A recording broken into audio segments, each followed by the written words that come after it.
আজকে তোমাদেরকে আমি একটা উপদেশমূলক গল্প শোনাবো যে শুধুমাত্র ভালো স্টুডেন্ট হলেই হবে না, সেই সঙ্গে সঙ্গে ভালো মানুষ হতে হবে। এর ভালো মানুষ হতে গেলে কি করতে হবে, যেগুলো পড়তে হবে আমি সেইগুলো নিয়ে আলোচনা করব। একটা গল্প বলি শোনো তোমাদের, যে একটা শহরে একটা কারখানা ছিল, লোহার কারখানা। সেখানে প্রচণ্ড পরিশ্রম হয় মানুষের। এরকম একটা কারখানাতে একজন বৃদ্ধ কাজ করত।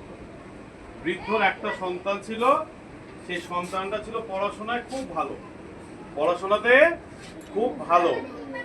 সে কি করতো, বৃদ্ধ সকাল থেকে রাত পর্যন্ত সারাদিন খেতে চলতো। একদিন মালিক যখন খাওয়ার সময় হয়েছে, মালিক দেখছে যে সেই শ্রমিকটা শুকনো রুটি খাচ্ছে। কি খাচ্ছে? শুকনো রুটি। তখন জিজ্ঞাসা করছে যে চাচা, তুমি শুকনো রুটি কেন খাচ্ছ? এত পরিশ্রমের কাজ করো, শুধুমাত্র শুকনো রুটি খেলে হবে? তখন বলছে যে না স্যার, আমার ছেলে এবার মেডিকেলে চান্স পাওয়ার জন্য পরীক্ষা দেবে, যার জন্য আমাকে কোচিং করাতে হয়, আর কোচিংয়ে অনেক পয়সা খরচ হয়। যার জন্য আমি যা রোজগার করি তাতে যদি আমি সব খেয়ে ফেলি তাহলে আমার ছেলেকে মানুষ করতে পারবো না। ওর জন্য আমি এই শুকনো খাবার খেয়ে থাকি, আমার ছেলেকে আমি ভালোভাবে মানুষ করবো। বললে ঠিক আছে। আবার কিছুদিন হচ্ছে, আবার দেখা যাচ্ছে যে সেই বৃদ্ধ লোকটা শুকনো রুটি খাচ্ছে। তখন আবার মালিক জিজ্ঞাসা করছে যে চাচা, তুমি এখনো শুকনো রুটি খাচ্ছ? বলছে হ্যাঁ স্যার, আমার ছেলে এবার মেডিকেলে চান্স পেয়েছে, আমি আর কিছুদিন এই কাজটা করব, তারপরে আর আমি কাজ করব না। আমার ছেলে যখন রোজগার করবে তখন আমি এটা ছেড়ে দেবো। যখন মালিক তাকে বলছে যে তোমার ছেলে কি কোনো সামাজিক কার্যকলাপের সঙ্গে যুক্ত আছে? যারা যেমন মুসলিম হলে কি হয় যে পাড়ায় বিভিন্ন কাজ করে, আবার নামাজ পড়ে, রোজা করে, এগুলোকে বলা হয় দিনের কাজ। আবার যারা হিন্দু তারা কি করে, পূজা অর্চনা করে।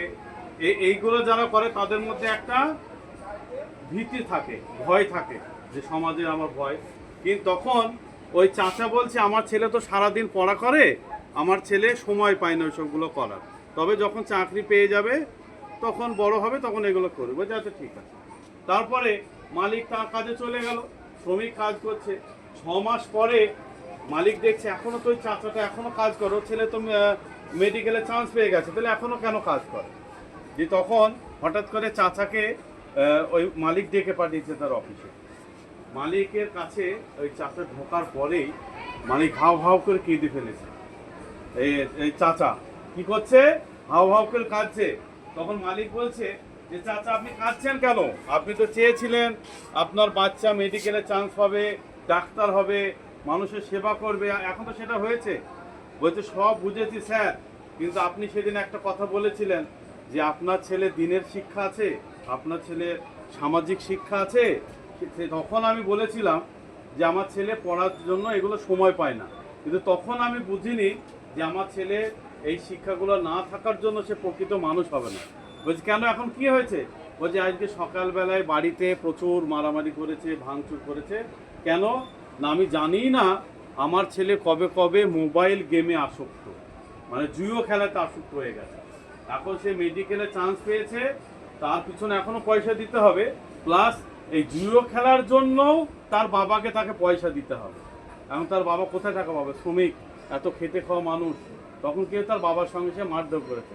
এই আফসোসে তার বাবা স্যারের ঘরে গিয়ে কান্না করতে লেগেছে, যে বলছে আমি বড় ভুল করেছি, যে আমার ছেলেকে আমি সামাজিক যে দায়বদ্ধতা সেটা আমি শেখাতে পারিনি, মানুষের সঙ্গে মানুষের যে ভ্রাতৃত্ববোধ আমরা সেটা শেখাতে পারিনি, দিনের শিক্ষা, যে একটা মুসলিম সম্প্রদায় তারা যে নামাজ পড়ে, রোজা করে, একটা হিন্দু সম্প্রদায় তারা পুজো করে, অর্চনা করে, তাই তো?